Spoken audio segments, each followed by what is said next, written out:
Rahayu semuanya.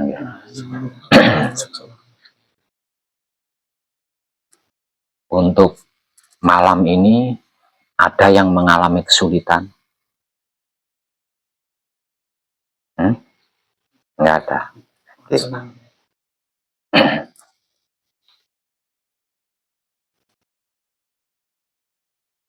Kenapa setiap kali kadangan kalimat pertama yang keluar dari mulut saya adalah pertanyaan? Ada yang mengalami kesulitan?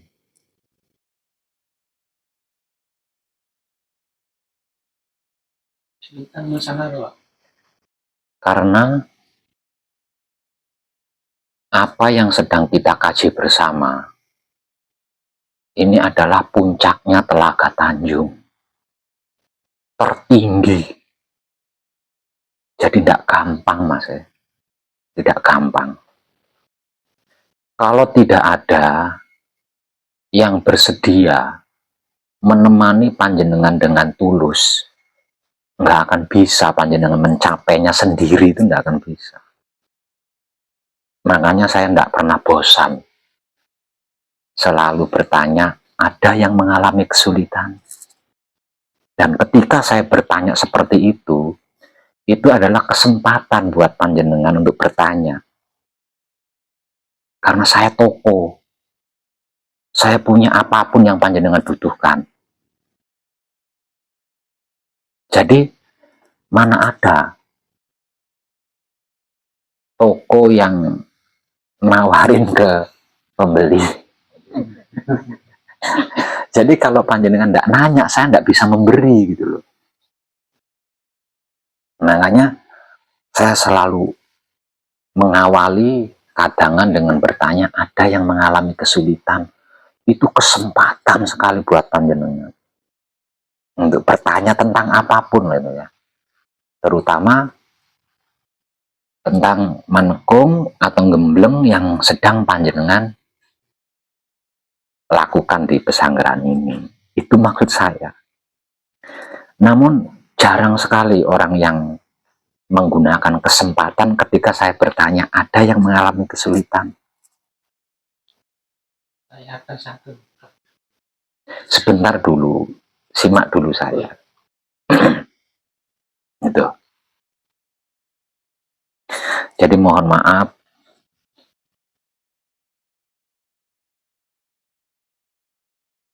tentang laku suci, itu saya toko, saya itu supermarket. Ya, saya itu supermarket. Jadi saya punya apapun yang panjenengan butuhkan. Saya punya apapun yang panjenengan perlukan. Namun saya tidak punya hak untuk memberikan tanpa dibeli. Gitu. Panjenengan bertanya, berarti panjenengan membeli. Karena panjenengan membeli, maka saya akan melayani. Nah, itu hukum alamnya seperti itu.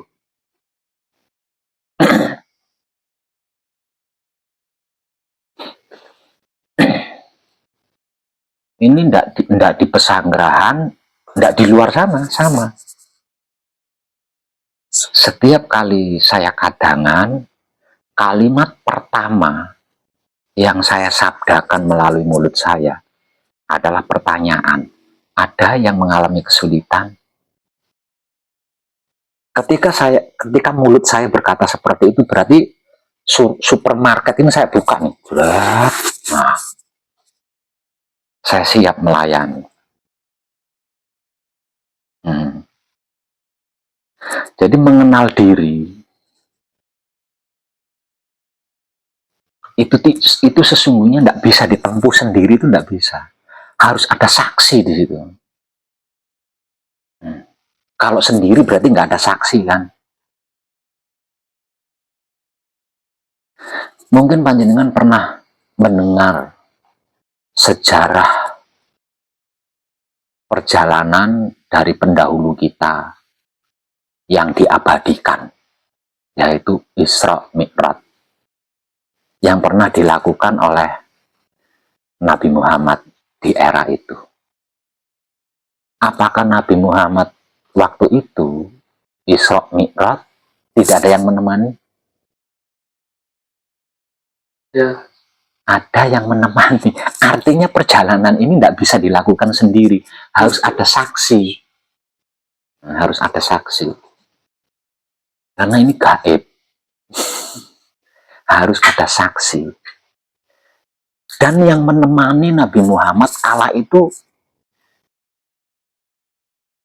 makhluk, manusia, apa malaikat? Malaikat. Dan malaikat selama ini kita mengenalnya adalah tidak punya syahwat, tidak punya keinginan, tidak punya ego, pamrih, arogan, dan bla bla bla bla. Makhluk suci. Artinya kalau disederhanakan, yang menemani itu harus tulus. Kalau menemani tidak tulus, tidak bisa. Ini loh, yang sedang kita kaji bersama itu seperti itu. Kenapa? Karena ini tentang suci gitu loh. Suci itu tidak bisa dicampuri dengan apapun, tidak bisa tercampuri oleh apapun. Jadi harus benar-benar murni di situ. Nah, tidak ada politik, tidak ada kecurangan, dan harus bersungguh-sungguh. Itu. Jadi tidak main-main. Apa yang sedang panjenengan kaji itu tidak main-main, bukan hal yang main-main.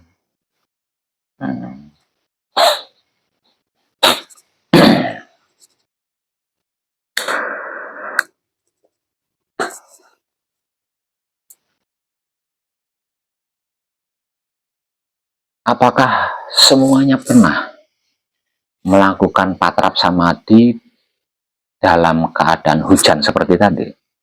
Pernah.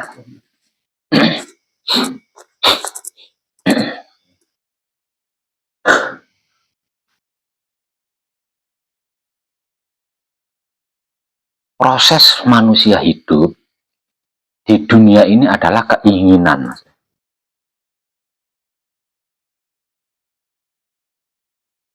Dan kehidupan di dunia ini tentang apapun itu adalah masalah. Itu adalah masalah. Dan masalah ini atau kehidupan ini dimulai ketika kita punya keinginan. Artinya, ketika kita tidak punya keinginan, tidak berkeinginan, maka kehidupan ini jadi non-aktif. Tidak ada kehidupan itu. Karena kehidupan tidak ada, kehidupan jadi non-aktif, artinya keinginan itu tidak ada. Jadi, kehidupan di dunia ini menjadi ada karena keinginan. Dan tidak ada satupun keinginan yang tanpa proses. Tidak ada satupun keinginan yang tidak ada maharnya. Tidak ada satupun keinginan yang tidak ada karmanya. Jadi semua keinginan apapun itu, bahkan keinginan mulia sekalipun, itu ada prosesnya, ada maharnya, ada karmanya. Jadi kalau tidak mau berproses, tidak mau membayar mahar, tidak mau menebus karma, ya jangan punya keinginan. Ini kehidupan loh ya. Karena kehidupan itu adalah keinginan. Kehidupan itu adalah masalah. Nah, karena keinginan, karena masalah inilah kita ada di sini. Kalau kita tidak punya keinginan, berarti kita malaikat. Dan tidak di sini kan tempatnya. Tuh.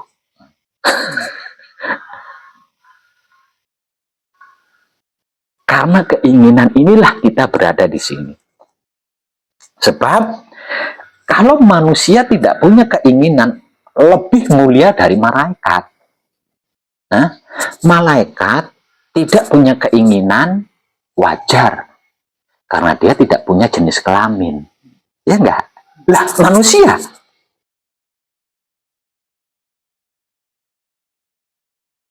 punya jenis kelamin. Kok sampai enggak punya keinginan? lebih tinggi dari malaikat, bukan? Lebih hebat dari malaikat, kan? Gitu kan.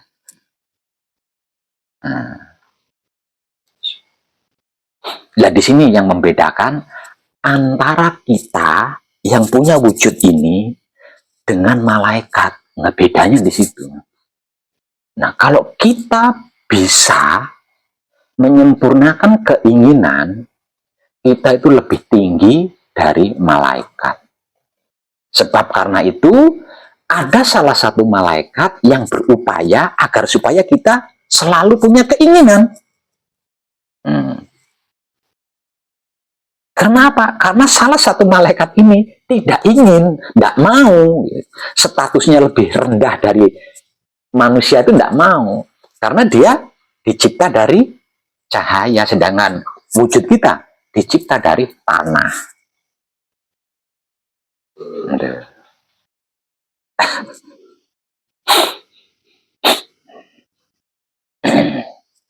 Lah manusia, kalau sampai tidak punya keinginan, kurang sempurna, ayo marap opok.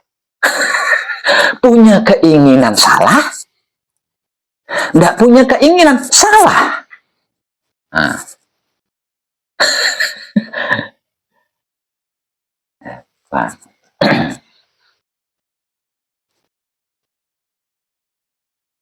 Apapun yang panjenengan jalankan selama di pesanggrahan ini, itu adalah bentuk dan bukti pelayanan sedulur papat kelima raga panjenengan yang sedang mengabdi kepada hidup. Dan itu adalah momen yang tidak terhingga nilainya, Mas.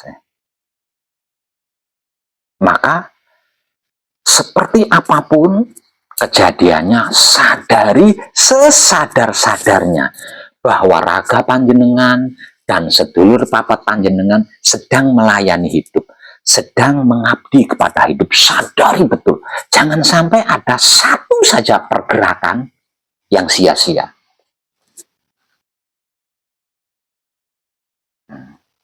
Karena itu akan panjenengan ulang nantinya. Kalau sampai ada pergerakan yang tidak tersadari, entah kapan harinya panjenengan akan mengulang lagi.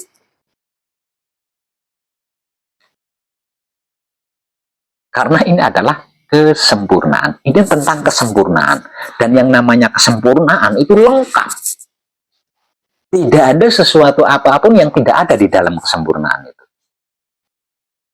Jadi semuanya, segalanya, bahkan jika perlu, seluruhnya harus tersadari.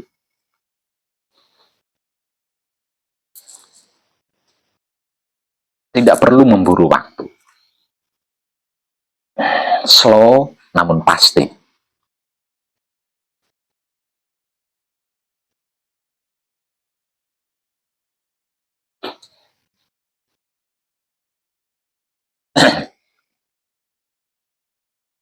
Kenapa hal ini harus terjadi kepada yang namanya sedulur papat kelima raga ini? Tujuannya tak lain dan tak bukan agar supaya sedulur papat kelima raga ini sadar betapa penting perannya, betapa mulia perannya. Karena tanpa sedulur papat kelima raga, hidup kita tidak bisa manunggal dengan maha hidup. Jadi hidup kita bisa manunggal dengan maha hidup, ini berkat pengabdian dari sedulur papat kelima raga kita.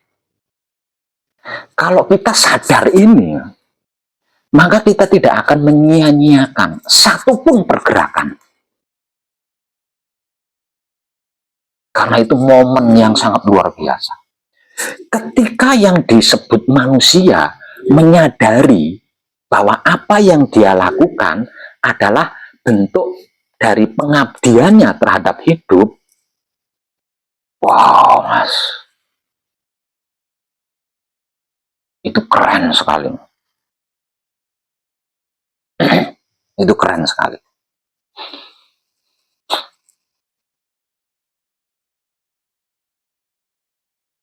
Malaikat nggak ada apa-apanya. Malaikat nggak ada apa-apanya.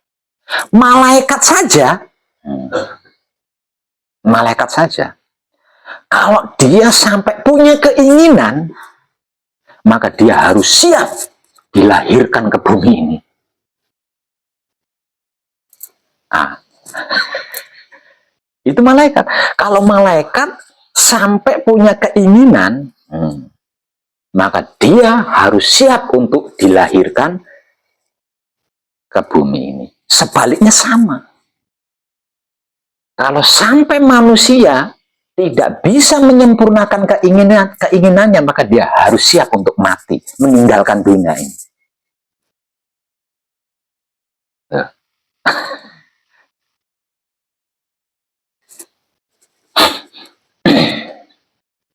Apapun yang panjenengan alami selama di pesanggrahan adalah momen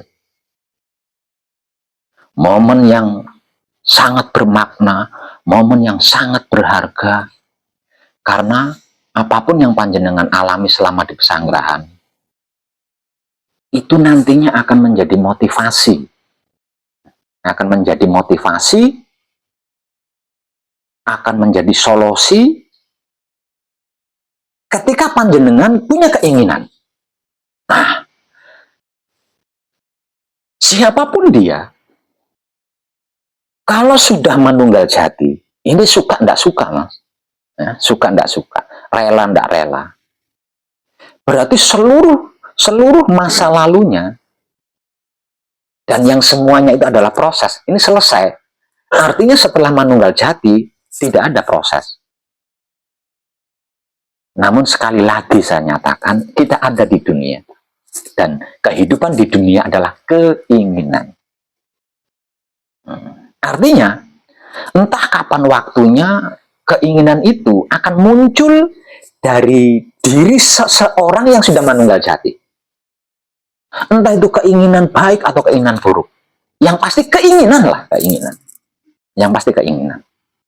Dan manakala keinginan itu muncul dari dirinya, maka dimulai pada saat itu masalah terjadi.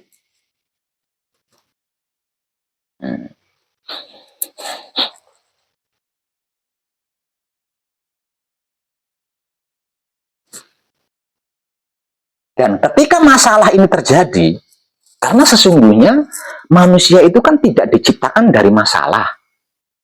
Ya.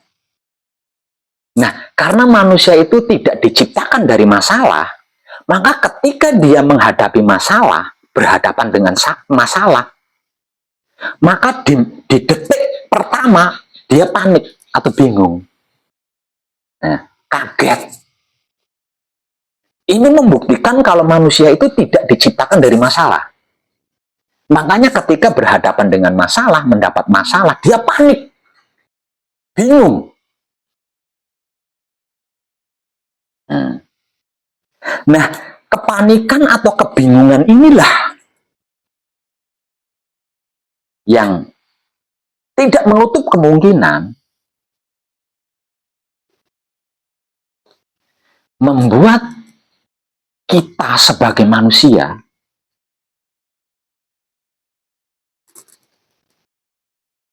itu lupa sama jati diri, mas. Ya, lupa sama jati diri. Satu, dikarenakan belum ahli. Yang kedua, dikarenakan tidak diciptakan dari masalah. Kalau sudah ahli, tetap mengalami, namun hitungan menit. Nah, kalau belum ahli, ini bisa berhari-hari. Nah, ketakutannya, kagetnya, bingungnya itu bisa berhari-hari. Nah, karena kagetnya atau ketakutannya ini tadi berlarut-larut,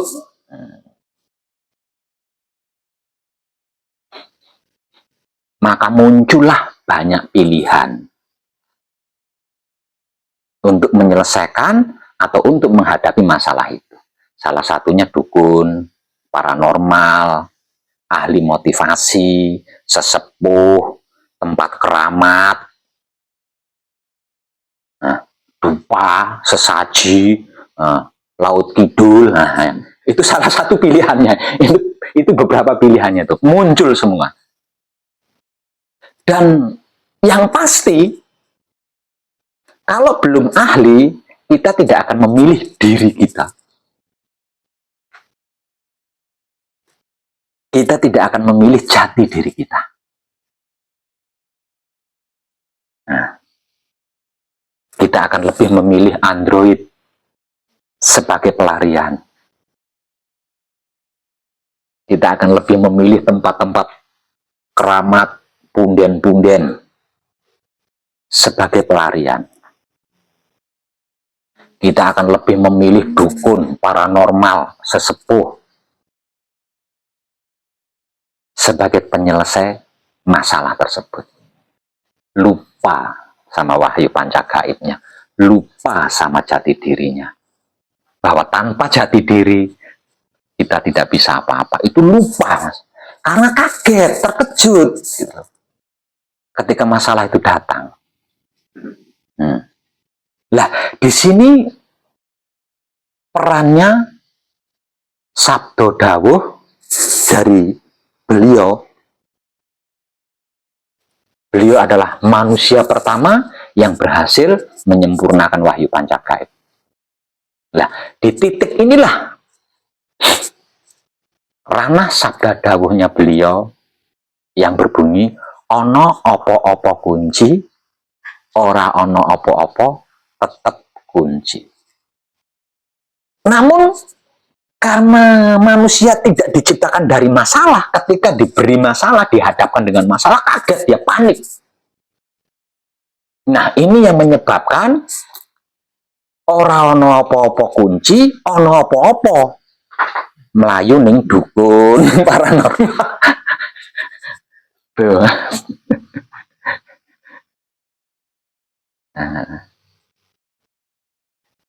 Lupa kita, lupa dengan pengabdian kita.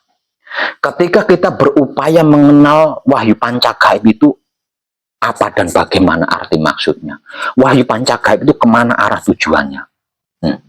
Ketika kita melakukan pengabdian ini, kita lupa di saat patrap samadhi, nggak peduli hujan, nggak peduli petir dingin, nggak peduli semua itu lupa semua, Mas.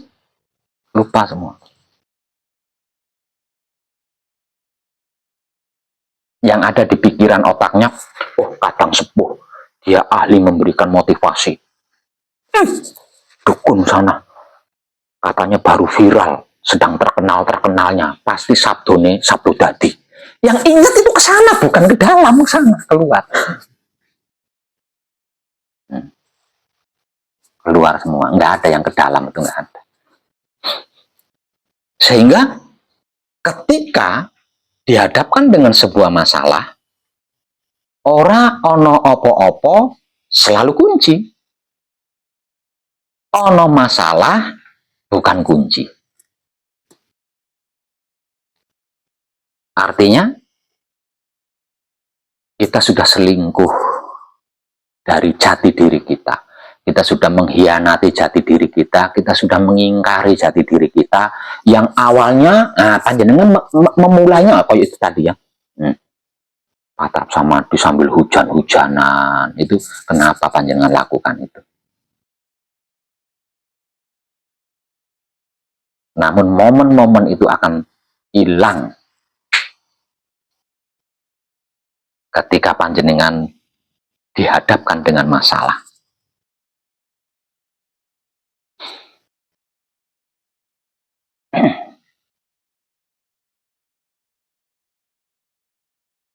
Jadi ketika panjenengan patrap samadhi dihadapkan dengan hujan di malam hari, panjenengan tetap bertahan, tetap memilih Patrap Samadhi, itu sesungguhnya adalah ilmu. Begitu juga harusnya ketika panjenengan berhadapan dengan masalah gitu loh. Sama seperti ketika panjenengan Patrap Samadhi datang hujan itu tadi. Itu harusnya seperti itu harusnya. Bukan menghindar, bukan lari, bukan berteduh.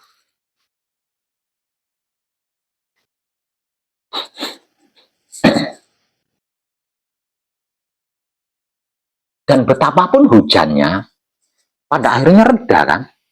Sama. Betapapun masalah itu tetap selesai. Kalau panjenengan setia, ya.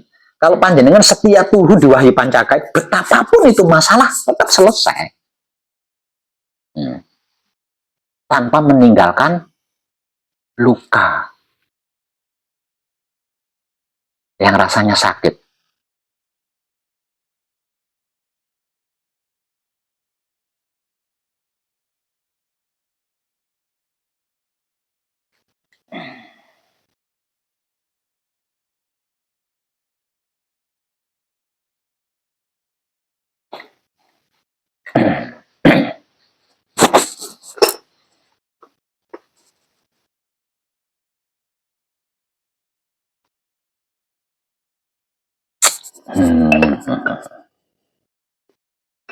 Oke, masih.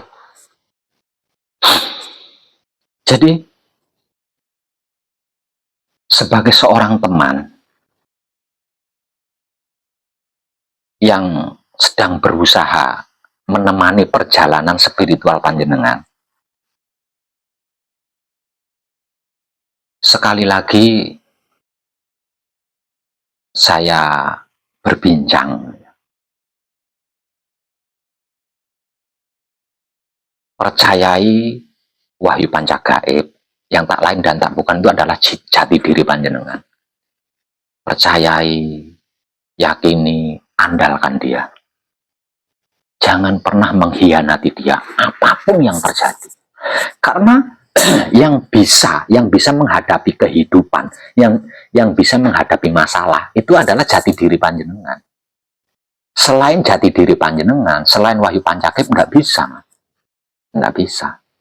Jadi andalkan dia, sakralkan dia, hormati dia, puja dan puji dia. Jangan hianati dia, jangan selingkuhi dia, jangan dimadu. Ngerti dimadu? Bukan. Jangan, karena dia tidak mau itu, Mas. Sungguh tidak mau dia dimadu, itu tidak mau dia. Diduakan, dihianati, tidak mau. Tidak mau.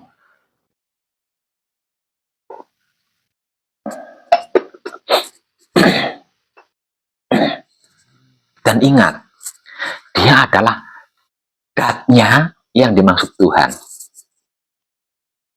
Tanpa dia yang dimaksud Tuhan itu nggak ada. Lawang datnya ada pada diri kita. Berarti yang dimaksud Tuhan ini kan ampasnya, ya enggak? Nah, terus hebatnya ampas apa?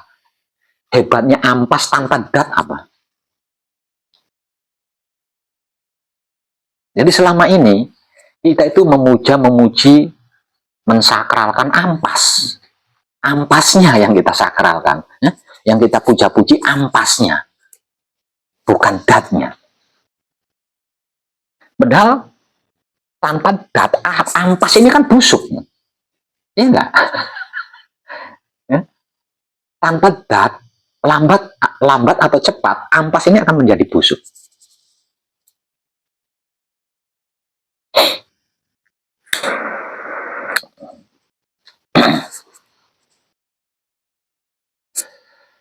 Jadi ketika keinginan itu muncul, ini sebenarnya bukan salah, Mas. Ini natural gitu. Karena ini seperti itulah kehidupan di dunia itu seperti itu. Jadi kehidupan di dunia itu adalah kehidupan berkeinginan. Kalau tidak berkeinginan, kita nggak di sini, Mas. Kita tidak ada kita tidak tinggal di alam ini. kalau tidak ada keinginan.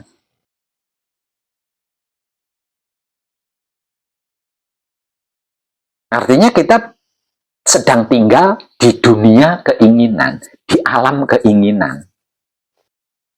Maka siapapun dia itu, entah kapan waktunya, pasti akan muncul keinginan dari dalam diri kita, bukan dari luar diri kita loh ya.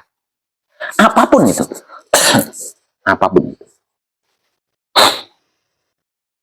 Maka ketika keinginan itu muncul dari dalam diri kita, maka persiapkan diri panjenengan, karena di luar diri kita berarti sedang tercipta masalah.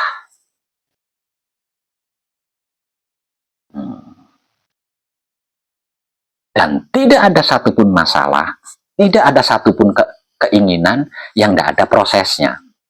Tidak ada maharnya, tidak ada karmanya. Itu yang dimaksud masalah itu.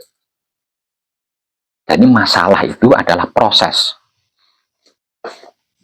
Masalah itu adalah mahar. Masalah itu adalah karma.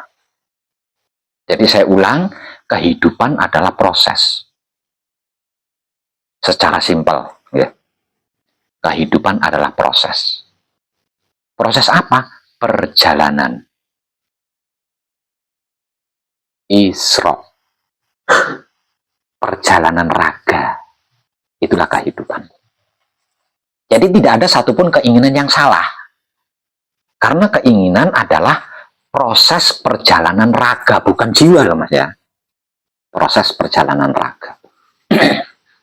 Dan itu ada maharnya, ada karmanya, ada sebab akibatnya gitu. Kalau baik ya kita akan mendapat baik, kalau buruk kita akan mendapat buruk gitu maksudnya. Persiapkan diri panjenengan manakala sewaktu-waktu keinginan itu muncul. Persiapkan dalam hal apa? Dalam hal wahyu panca gaib gitu.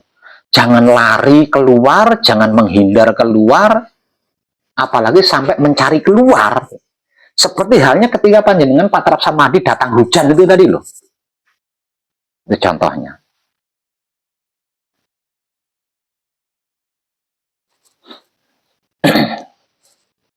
Karena jika sampai lari, sampai keluar, sudah. Panjenengan pasti tidak bisa ndak itu. Pasti. Lebih memilih gua-gua, tempat-tempat keramat, punden-punden leluhur, paranormal, dukun, bahkan android sebagai pelarian.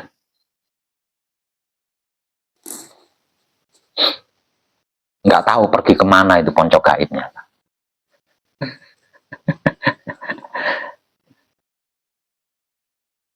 Ponco gaib ini hanya akan digunakan ketika tidak ada masalah.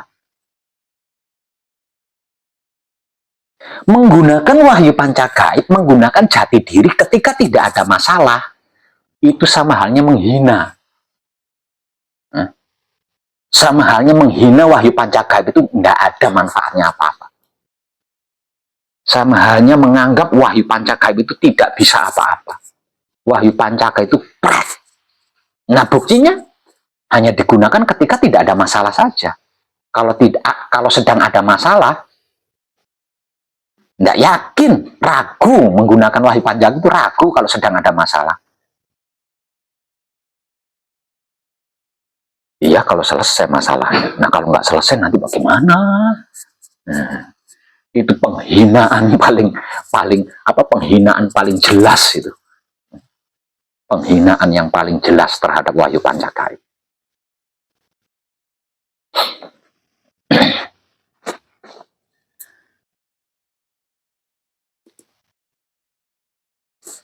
Maka wahyu panca gaib tersempurnakan di alam dunia itu untuk menghadapi kehidupan, untuk menyelamatkan kehidupan, untuk menyempurnakan kehidupan. Artinya harus digunakan terutama ketika sedang ada masalah gitu loh mas. Bukan malah kalau sedang tidak ada masalah menggunakan wahyu panca gaib. Nah kalau sedang ada masalah menggunakan selain wahyu pancagaib, itu bodoh sekali. Bodoh sekali.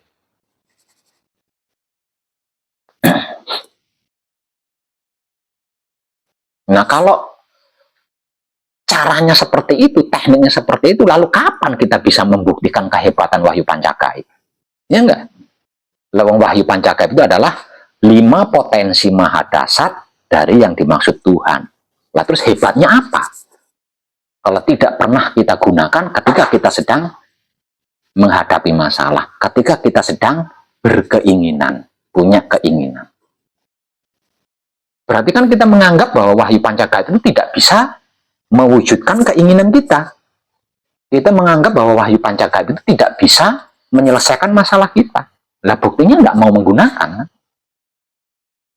Itu penghinaan untuk wahyu pancagaib.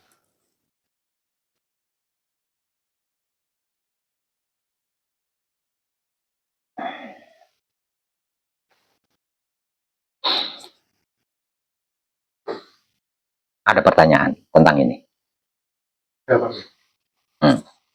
Kalau memang kepentingan itu kan saya sudah mau belajar menyempurnakan.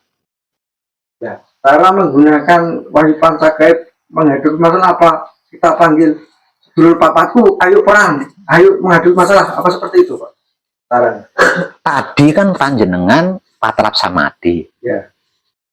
Ujuk-ujuk kedatangan hujan. Ya enggak? Apa panjenengan berkata begitu? Ayo ponco gaib kita hadapi hujan gitu.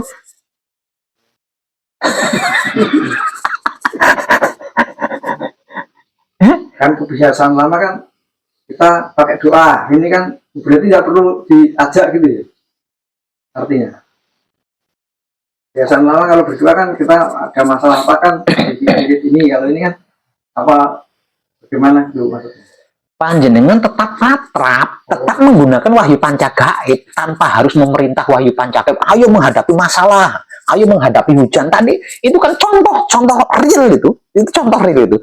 Tadi panjenengan melakukan patrap samadi, datang hujan kan. Ya. Nah panjenengan kan nggak goyah, tetap di situ aja. Ya, artinya ada masalah diam gitu ya. Tetap kekeh di wahyu pancagaib. Jangan menggunakan lainnya. Termasuk okol dan akal. Nah, jangan menggunakan yang lain. Termasuk okol dan akal. Tetap kekeh di wahyu pancagaib. Seperti tadi barusan panjenengan mengalami. Gitu. Barusan panjenengan. Anggap hujan tadi itu adalah masalah. Gitu. Hujan tadi adalah masalah. Namun panjenengan tidak peduli hujan itu. Panjenengan tetap bersamadi. Paham? Ayo ponco gaib kita hadapi masalah. Berarti panjenengan menganggap wahyu pancagaib itu picek. Nggak tahu.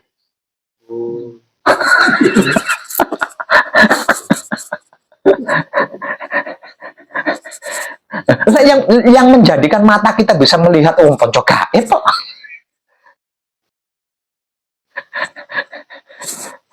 Kok tidak dijak Cangcut Taliwondo. Ada pertanyaan lain? Terus kalau kita sudah menguasai, karena tadi kan ada masalah seperti itu, sudah tersempurnakan semuanya, apakah masalah itu juga tidak jelek? Ya kalau panjenengan sudah tidak hidup di dunia ini ya nggak ada. Nah selama panjenengan masih hidup di dunia ini ya akan ganti lagi dengan judul yang berbeda. Malam ini hujan, nggak menutup kemungkinan besok malam angin. Sama-sama masalah kan itu. Karena apa? Karena kehidupan di dunia ini adalah keinginan. Dan keinginan inilah yang dimaksud masalah. Nah kalau panjenengan tidak mau bermasalah, ya jangan punya keinginan. Selesai. Nggak ada itu masalah kalau panjenengan nggak punya keinginan. Tapi kan masih hidup. Lah iya. Berarti kan Masih hidup. lah iya, berarti kan keinginan itu tetap ada kan. Iya. Apapun itu bentuknya. Mau besar, mau kecil, mau baik atau buruk, keinginan akan tetap ada selagi kita di muka bumi ini. Oke. Iya, iya.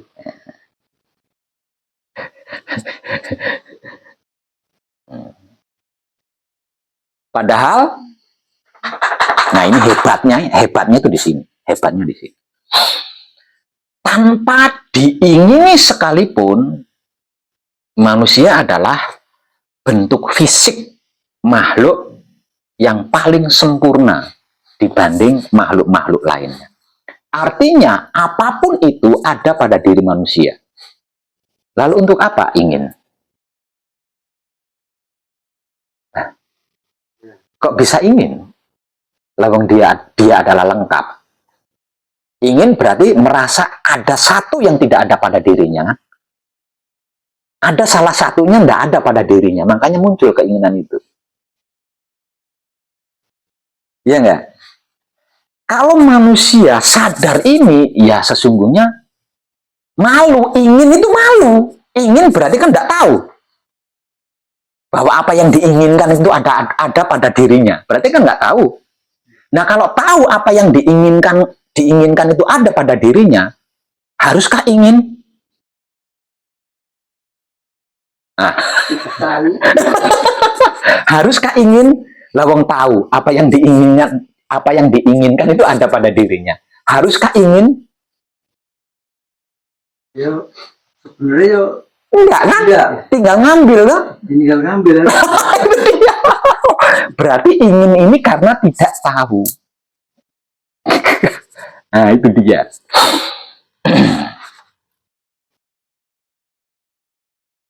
Nah.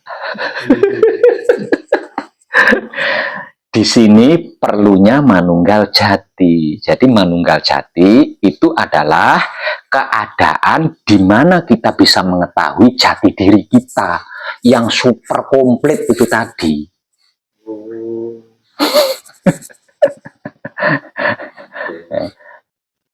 Yang super komplit, super lengkap itu tadi.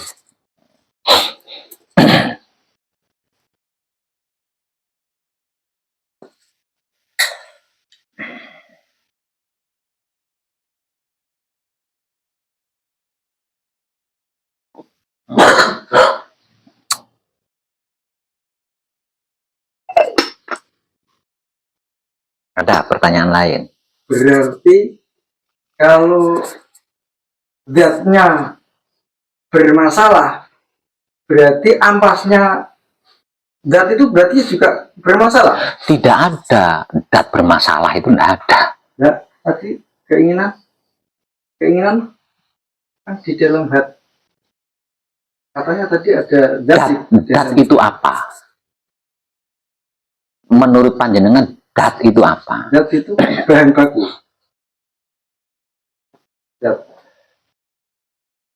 Zat itu adalah, zat yang dimaksud itu adalah hidup.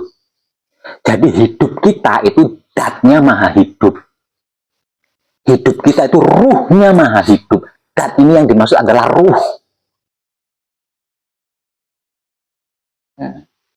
Lucu dong kalau zat ini punya keinginan. Lawang alam semesta seisinya ini miliknya. Alam semesta seisinya itu miliknya. Lah kok ingin? Nah, caranya itu loh ngambilnya, kan dia kan punya segalanya. Tapi kenyataannya selama ini saya tidak punya segalanya. Lawang panjenengan belum tahu kan? Oh. Lah panjenengan ada di sini kan karena mau tahu kan? Iya. Lah sudah.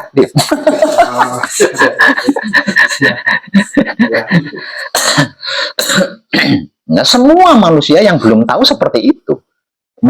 Apapun yang diinginkan dicari di luar. Dicari keluar diri. Padahal apapun yang diinginkan, apapun yang dibutuhkan, itu ada di dalam diri. Makanya mereka mencari keluar diri karena tidak tahu.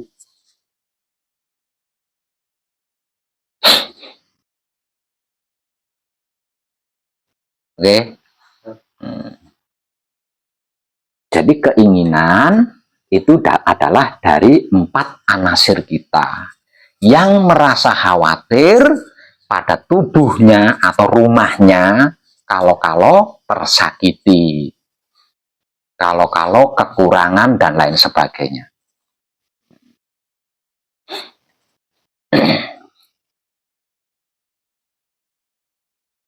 Oke. Ada pertanyaan lain?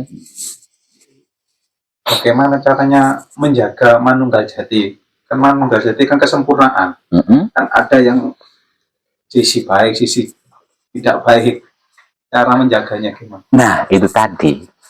Cara menjaganya adalah setia tuhu kepada wahyu pancagaib itu sendiri. Tidak mengkhianati, tidak menduakan, selalu mengandalkan wahyu pancagaib. Tidak mencurigai wahyu pancagaib. Itu adalah untuk mempertahankan manunggal jati. Lagi-lagi, nah ini kita bahas lagi lebih dalam tentang keinginan.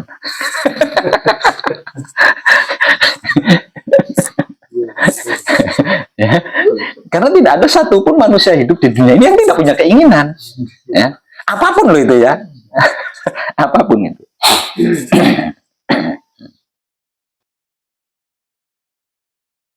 Ketika keinginan ini sewaktu-waktu muncul, itu adalah kesempatan emas untuk menunjukkan bahwa hidup itu berkuasa atas sedulur papat kelima raga ini.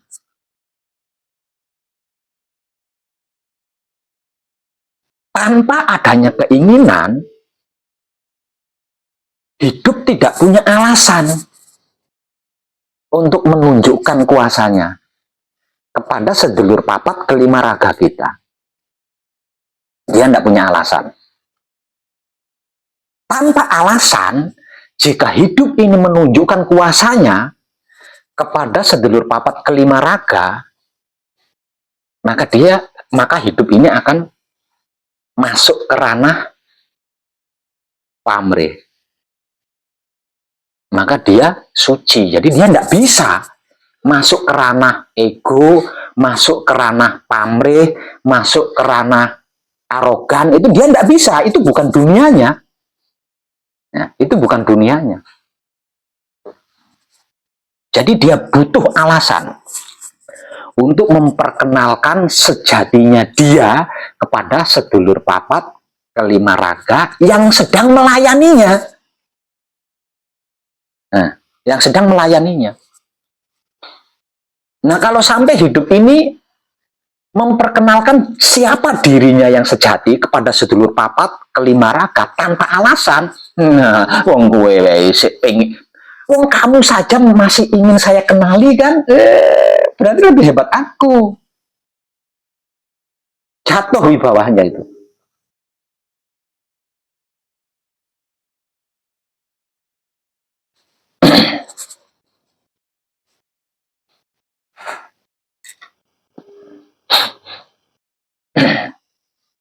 Okay.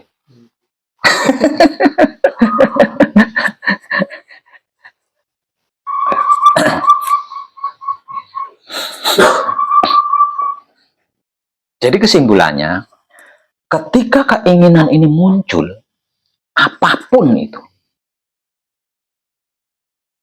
duduk, lakukan patrap samadhi, alias gunakan wahyu pancagaib itu sendiri. Jangan yang lain. Jangan pergi ke sana sini, jangan.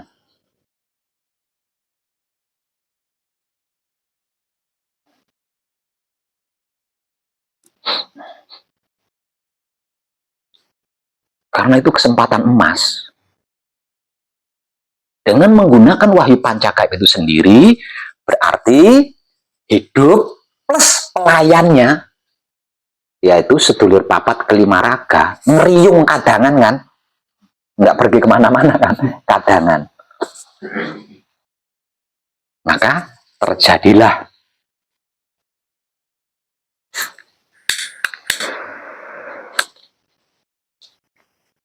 Hidup menunjukkan kuasanya.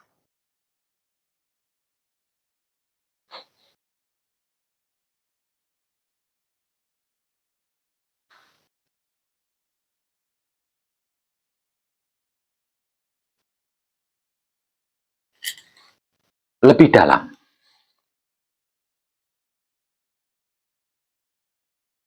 Tanpa ingin sekalipun, apapun yang kita butuhkan ada di dalam diri kita.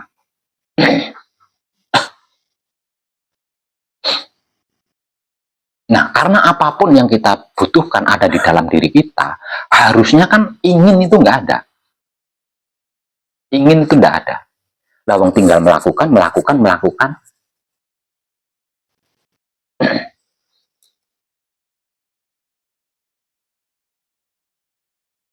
Contoh, lapar. Tanpa harus ingin makan sekalipun, kalau lapar ini datang, itu otomatis raga kita akan digerakkan mencari makanan. Nah, kalau sudah seperti itu, kenapa harus ingin? Lawang tanpa ingin sekalipun, manakala raga ini lapar, akan bergerak mencari makanan. Manakala raga ini haus, akan bergerak mencari minuman. Tanpa harus ingin. Kenapa harus muncul ingin? Lawang tanpa ingin sekalipun, makan, minum ini tetap akan terjadi.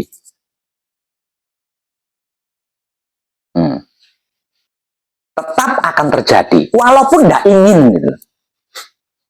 Tetap akan terjadi.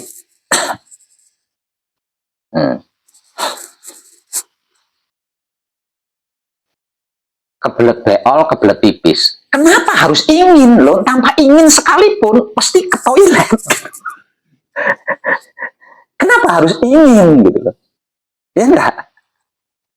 Itu salah satu contoh. Kenapa harus ingin? Lawang tidak ingin sekalipun, tetap kencing, tetap beol gitu. Tanpa harus ingin sekalipun. Lalu, kenapa harus ingin? Maka yang namanya ingin, ini ada prosesnya. Ada maharnya, ada karmanya. Nah. Ingat, ketika panjenengan kebelet beol, lalu ingin beol, itu bukan hidup. Itu akal dan pikiran panjenengan. Lawang tidak ingin aja tetap ke toilet, kok tetap ke WC. Nah, kalau bukan hidup yang melakukan, mesti jenengan tergopoh-gopoh, terburu-buru. Nah, yang namanya orang terburu-buru, pasti tidak temoto. Ini masalah. Ya, itu masalah itu di situ. Masalah itu di situ.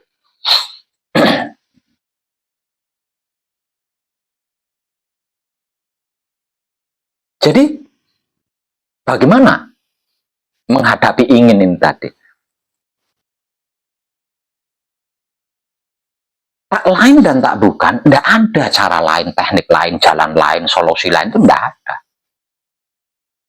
Untuk menghadapi ingin adalah menggunakan wahyu pancagaib. Seperti halnya ketika panjenengan patrap samadhi kedatangan hujan itu tadi.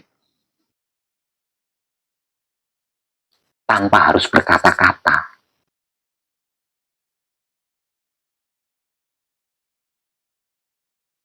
Dan ketika keinginan ini muncul dan panjenengan melakukan patrap samadhi alias menggunakan wahyu pancagaib, tidak menggunakan yang lain gitu ya. Nah, di sini keajaiban akan terjadi. Keajaiban akan terjadi yang dimaksud hidup akan menunjukkan kuasanya terhadap sedulur papat kelima raga yang sedang melayaninya. Dibayar, digaji. Katakanlah seperti itu.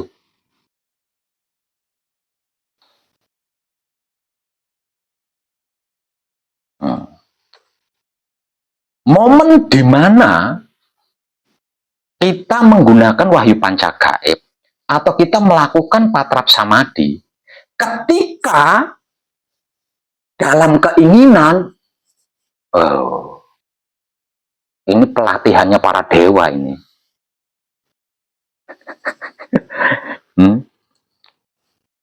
Ini pelatihannya para malaikat tuh di sini. Ketika muncul keinginan, panjenengan kekeh menggunakan wahyu panca gaib atau melakukan patrap samadhi. Atau panjenengan menggunakan wahyu panca gaib atau panjenengan patrap samadhi dalam keadaan berkeinginan, punya keinginan, ini beda dengan seluruh patrap samadhi lainnya ketika panjenengan sedang tidak punya keinginan. Itu momennya berbeda. Karena apa? Karena disitulah keajaiban akan panjenengan alami, akan panjenengan saksikan dengan mata kepala panjenengan sendiri.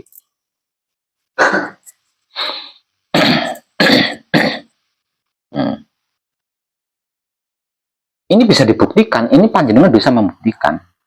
Panjenengan lapar ya, misal contoh, potongnya lapar, muncul keinginan makan, jangan ikuti, lakukan patrap samadhi, bedakan momennya, bedakan. Bedakan momennya.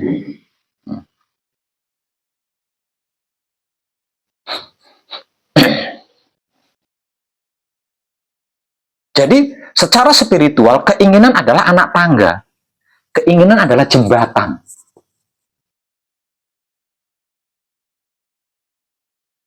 Untuk menyeberang lebih jauh. Keinginan adalah anak tangga untuk naik ke level yang lebih tinggi. Terutama keinginan seks. Dari sekian banyak keinginan, terhebat adalah keinginan seks. Wanita atau lelaki sama.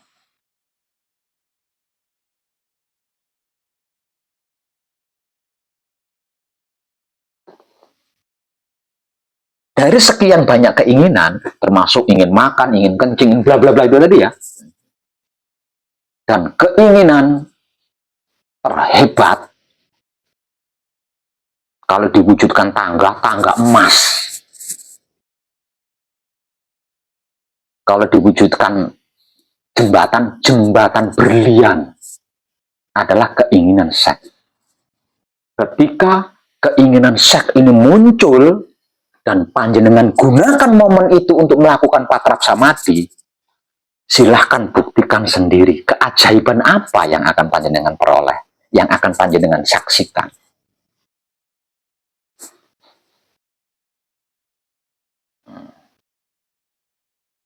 Itu adalah dimensi di mana seorang manusia bersaing dengan para malaikat. Itu di posisi itu, di ranah itu.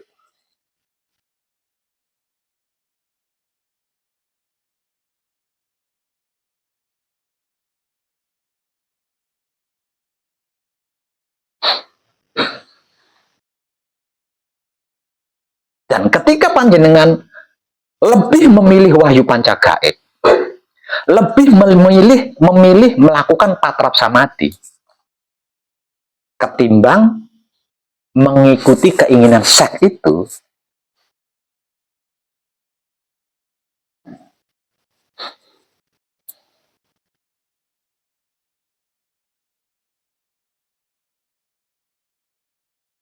maka kemanusiaan panjenengan akan lenyap. Totalitas malaikat panjenengan itu. Totalitas dewa panjenengan di situ.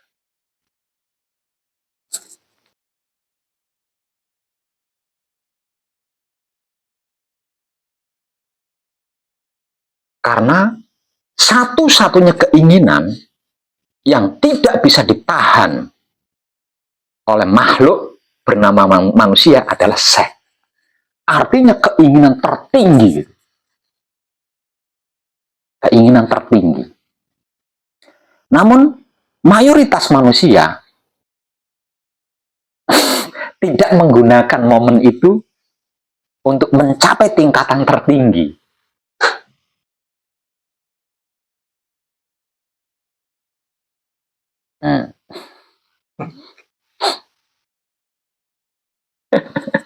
Ada manusia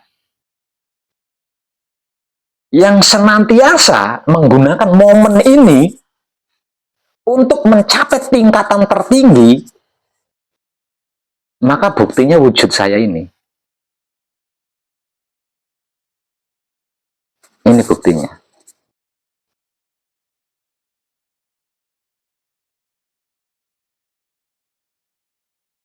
Maksudnya, buktinya adalah wujud saya ini. Panjenengan tahu umur saya berapa? Belum.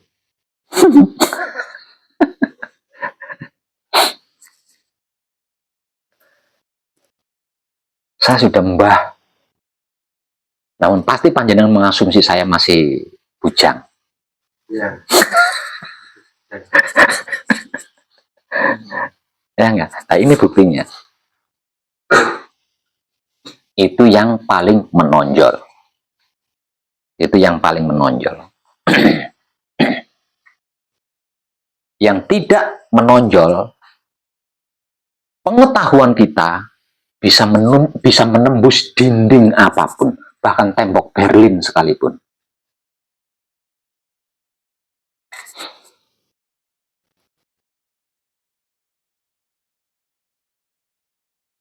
Namun bukan berarti keinginan-keinginan yang lain itu tidak ada mujizatnya loh ya.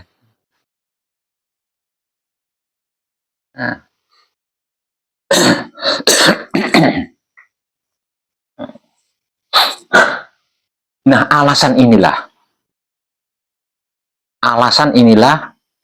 para saudara-saudari kita yang sedang menjalankan spiritual lebih tinggi.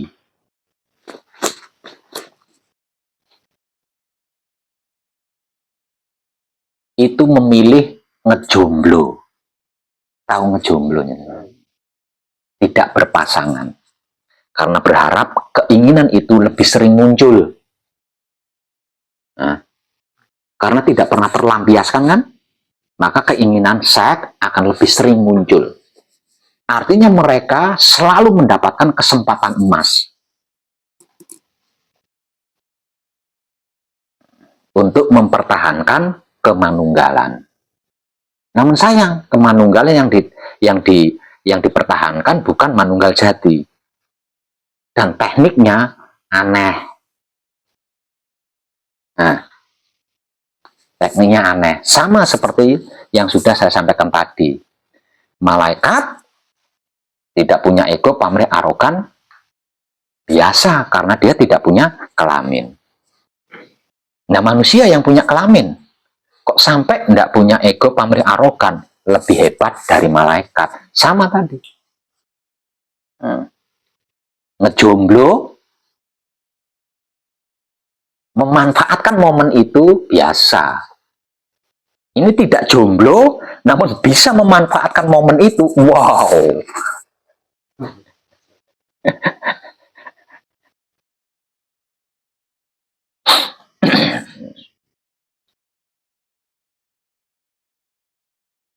Jangan salah diasumsi loh ya. Jangan salah mengasumsi. Ini bukan larangan untuk bersuami istri, bukan. Iya, paham. Ini bukan larangan untuk bersuami istri, bukan.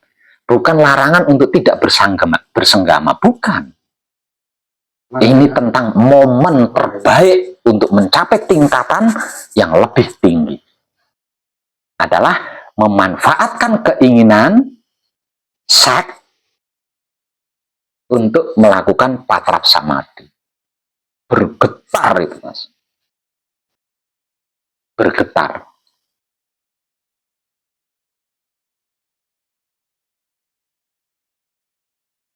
Karena apa? Karena keinginan seks itu adalah bahasa manusiawi tentang penciptaan. Tentang penciptaan. Dan manusia diadakan itu adalah sesungguhnya alat untuk menciptakan sesuatu hal. Jadi, Maha Hidup menciptakan apapun itu menggunakan manusia. Karena itu seluruh alatnya, seluruh pirantinya itu diletakkan pada diri manusia. Karena manusia adalah alat untuk menciptakan. Ingin seks itu adalah bahasa manusiawi yang sesungguhnya hendak menciptakan. Maha Hidup hendak menciptakan.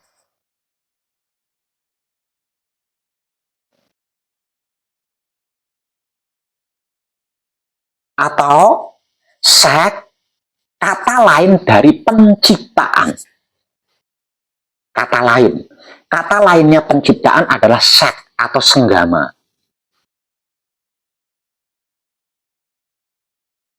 Sebab karena itu ketika kita ngesek, ada sesuatu yang keluar. Lah ini yang saya maksud penciptaan itu di situ.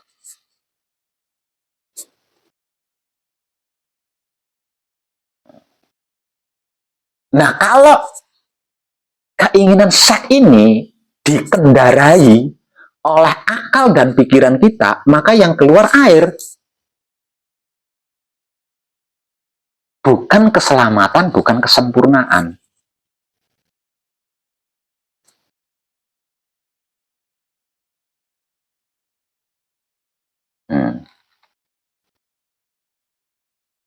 Amin. Rumit. Ini tinggi. Ini tinggi sekali. Ini sangat tinggi. Artinya, ketika keinginan seks ini muncul dari dalam diri kita, berarti Maha Hidup itu sedang menggunakan seluruhnya loh ya. Seluruh diri kita menjadi alat menciptakan entah apa yang hendak diciptakan oleh Maha Hidup. Nah, kalau kita mempersiapkan diri untuk digunakan oleh Maha Hidup untuk menciptakan entah apa yang dia mau,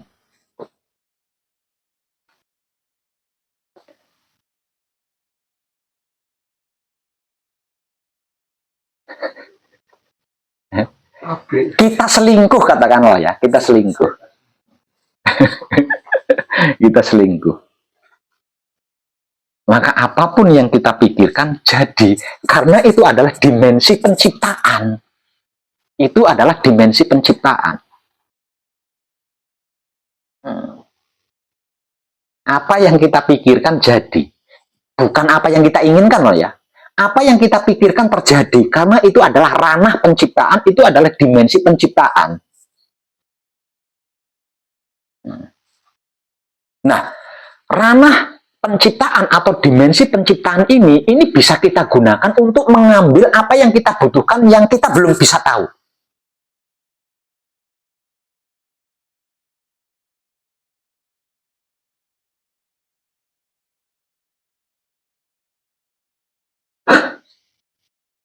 Jadi,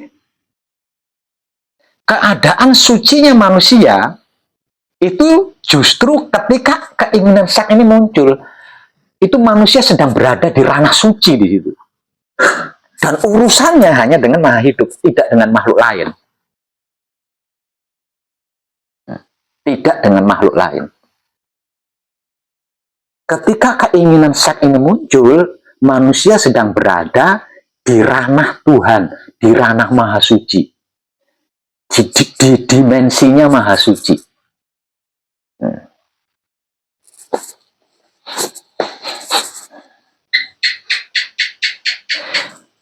Entah laki-laki atau perempuan, ini sama saja. Jadi kalau mempersiapkan dirinya, maka yang ada adalah kalau Maha Suci itu perempuan, maka kita akan sebagai lelakinya. Nah, kalau Maha Suci itu lelaki, maka kita akan sebagai perempuannya. Saling terkoneksi tanpa penghalang apapun.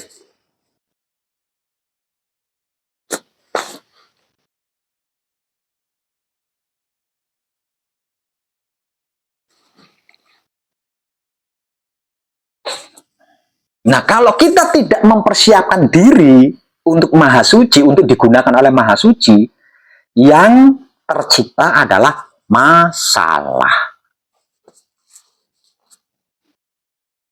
Yang tercipta adalah masalah. Bukan kesempurnaan, bukan keselamatan. Melainkan masalah yang tercipta. Yang keluar adalah masalah. Energi terkuras, tenaga habis. Masalah kan? Jadi anak yang harus diberi makan. Masalah kan?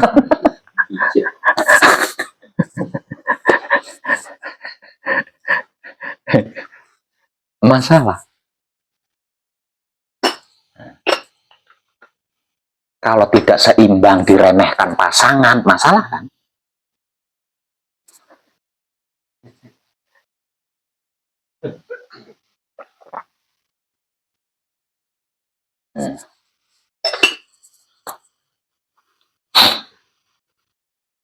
Dan masih banyak masalah-masalah lainnya kalau tidak digunakan untuk berkoneksi dengan Maha Hidup.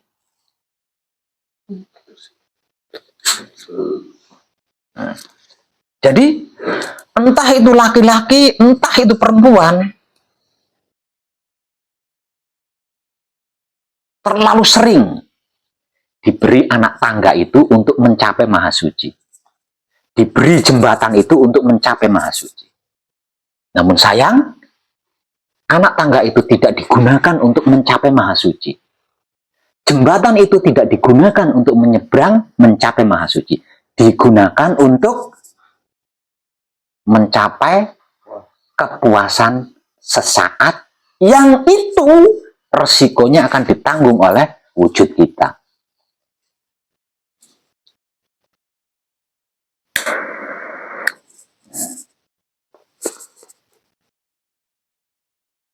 Nah, ngeri ya. Sangat ngeri. Ngeri sekali. Karena apa? Karena kita merasa punya penis. Bukan keinginan. Karena kita merasa punya penis. Nah, yang perempuan merasa punya vagina. Nah, fungsinya penis dan vagina menurut kita untuk hal itu. Padahal sejatinya kita tidak berjenis kelamin. Nah, terus fungsinya itu untuk kencing. Nah, kalau tidak punya itu, masa iya air kencing keluar dari mulut? Ya enak.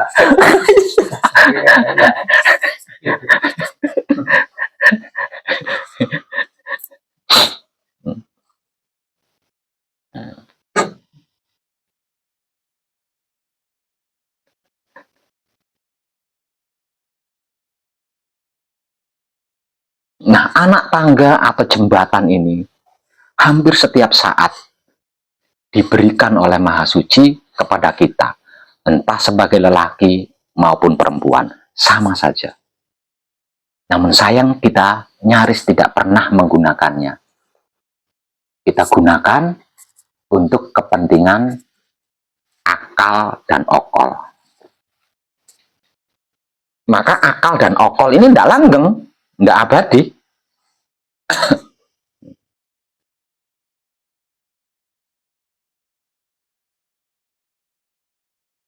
Okay.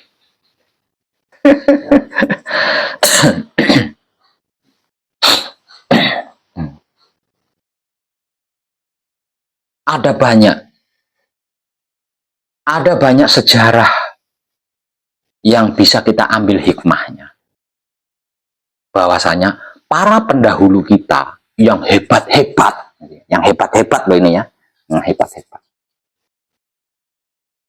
Itu semua, bukan hampir, tapi semua diadakan bukan melalui senggama. Nah, bukan melalui senggama. Ada yang memahat kayu, kemudian disabda menjadi manusia hidup. Ada yang dipahat dari batu, kemudian disabda menjadi manusia yang hidup. Ada yang tanah dikepel-kepel, dibentuk seperti dirinya sendiri, kemudian disabda menjadi manusia hidup. Tidak melalui senggama.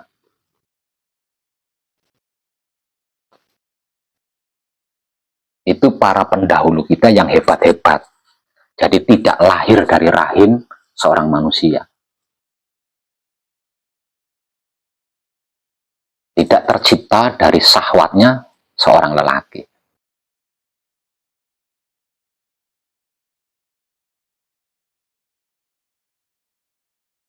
Itu yang saya baca, sejarah-sejarahnya itu seperti itu. Kalau ada pendahulu kita yang tercipta dari syahwatnya laki-laki dan lahir dari rahimnya perempuan, pasti terjebak.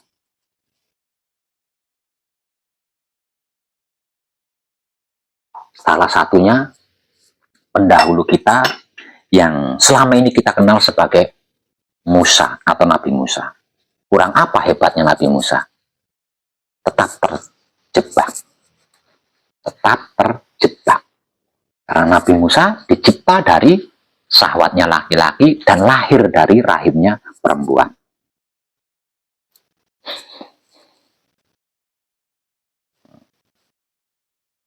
Itu para pendahulu kita seperti itu. Bahkan ada para pendahulu kita yang berjenis kelamin perempuan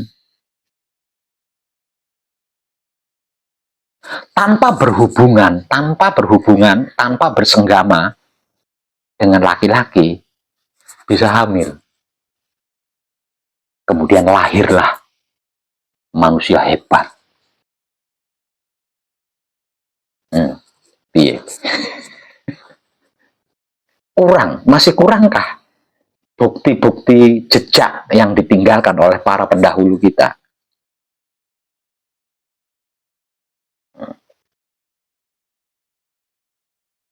Tidak kurang-kurangnya para pendahulu kita meninggalkan jejak-jejaknya untuk dipelajari oleh penerusnya, yaitu kita semua.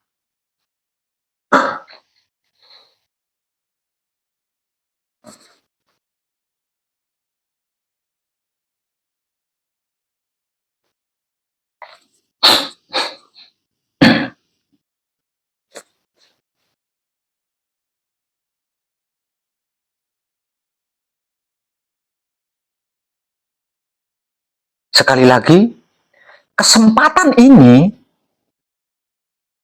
hampir setiap saat diberikan kepada manusia. Hampir setiap saat loh. Hampir setiap saat.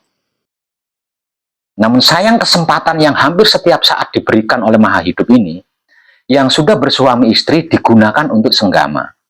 Yang belum suami istri digunakan untuk onani. Nggak laki-laki, nggak perempuan. Kalau masih sendiri digunakan untuk onani. Kalau tidak sendiri digunakan untuk bersenggama.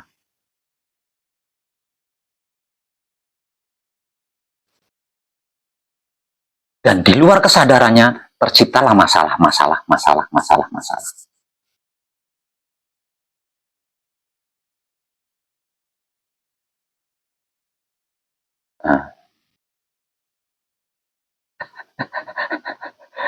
Terciptalah masalah.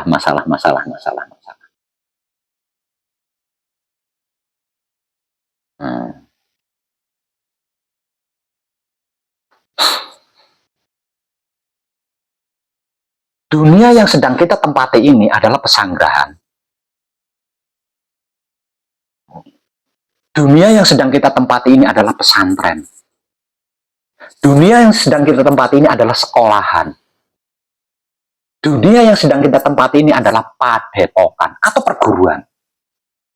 Panjenengan tahu apa itu pondok pesantren, apa itu sekolahan, apa itu padepokan, apa itu pesantren? Panjenengan tahu?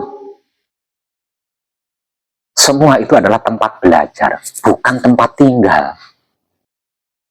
Itu tempat belajar. Nah, kalau sudah selesai belajar, panjenengan harus pulang. Kita harus pulang ke rumah kalau selesai belajar. Kalau sudah selesai belajar, panjenengan harus pulang, harus kembali ke rumah. Nggak bisa selamanya di pesantren, di sekolah, nggak bisa.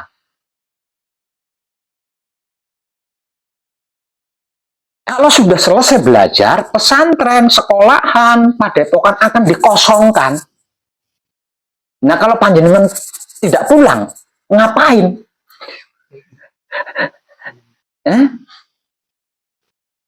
Jadi kita ada di muka bumi ini untuk belajar. Bukan untuk yang lain. Belajar untuk apa? Belajar untuk supaya bisa melayani alam semesta sebagai bentuk kepengabdian kepada alam semesta di dalam diri.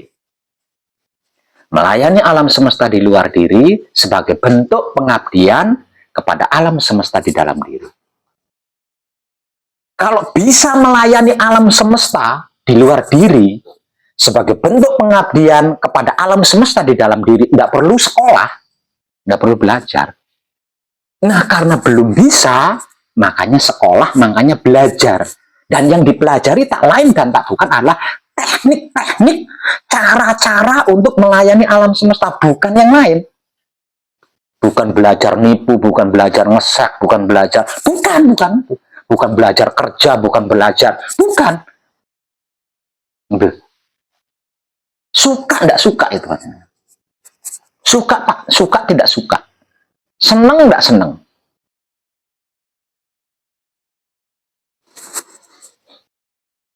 Harus pulang.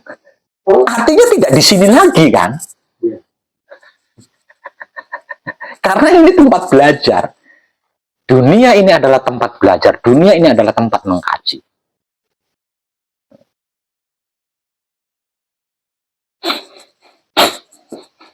Coba panjenengan renungkan.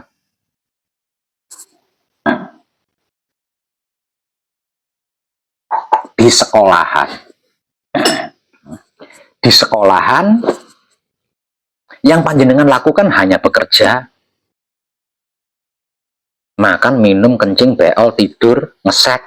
Ini di sekolahan loh ya. Terus gimana itu? Bukan muspro, diusir jenengan dari sekolahan itu. Diusir jenengan dari sekolahan itu. Cepat atau lambat itu?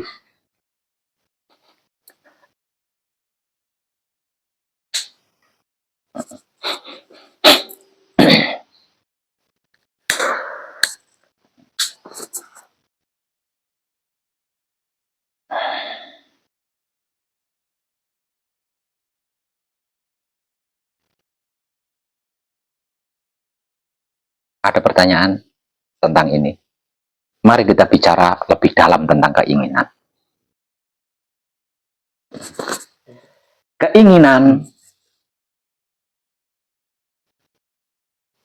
Keinginan adalah di mana yang dimaksud Tuhan hendak menciptakan sesuatu. Nah, itu yang dirasakan oleh raga kita adalah keinginan. Jadi jangan disalahartikan tentang ya. Keinginan yang muncul dari dalam diri kita tak lain dan tak bukan itu adalah kehendak Maha Suci yang hendak menciptakan sesuatu.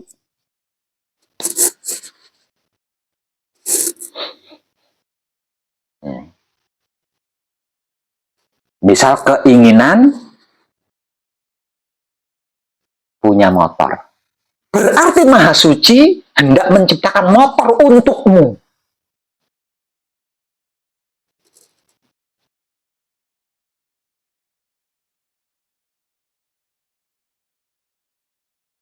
Jadi, persiapkan dirimu untuk digunakan oleh Maha Suci agar supaya motor itu menjadi kenyataan, menjadi realita. Contoh itu.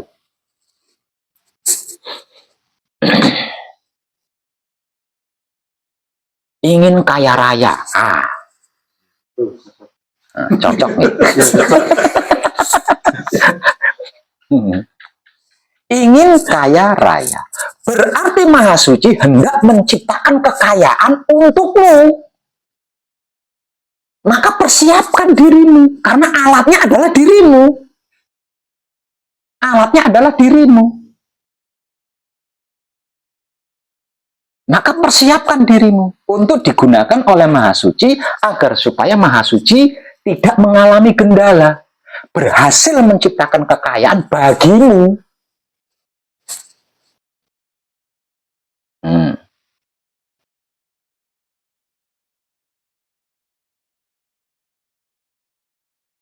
Jadi jangan disalahartikan. Makanya saya nyatakan keinginan ini tidak salah, karena keinginan ini adalah tangga emas, jembatan berlian untuk makhluk yang namanya manusia.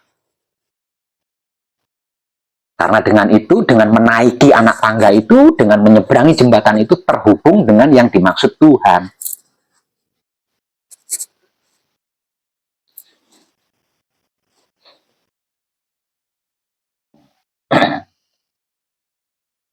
Nah, toh persiapannya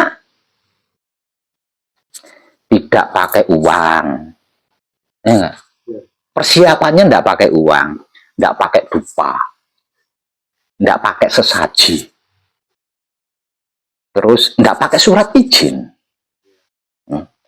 tidak menyakiti dan merugikan orang lain, tidak nyogrok, tidak harus mencucurkan keringat, tidak harus pergi kemanapun. Lawang persiapannya patrap samadhi. Ya, ya, persiapannya cuma patrap samadhi, dan patrap samadhi itu tidak ada pajaknya. Nah iya, tidak pakai dupa, tidak pakai sesaji, tidak pakai bla bla bla bla bla.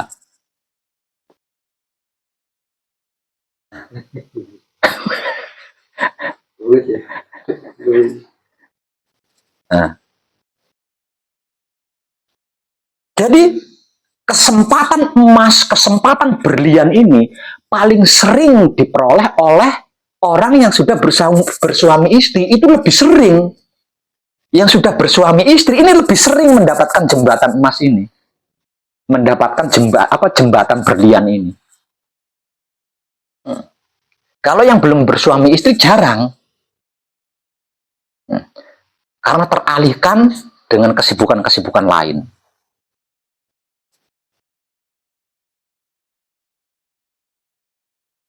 Nah, ya. Dan jembatan emas,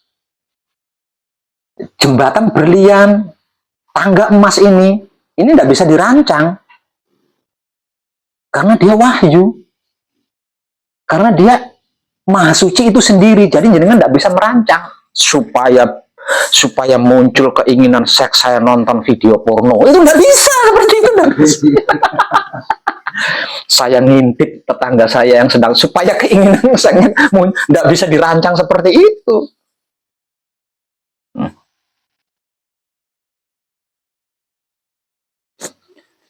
Sebab karena itu, seseorang yang sudah manunggal jati, impoten sekalipun bisa sembuh.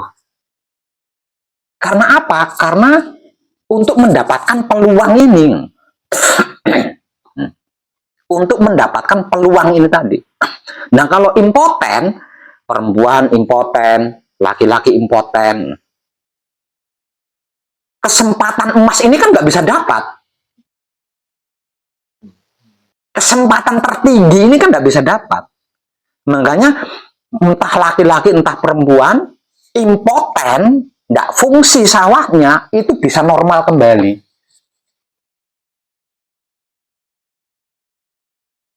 Karena supaya mendapatkan kesempatan yang sangat luar biasa itu.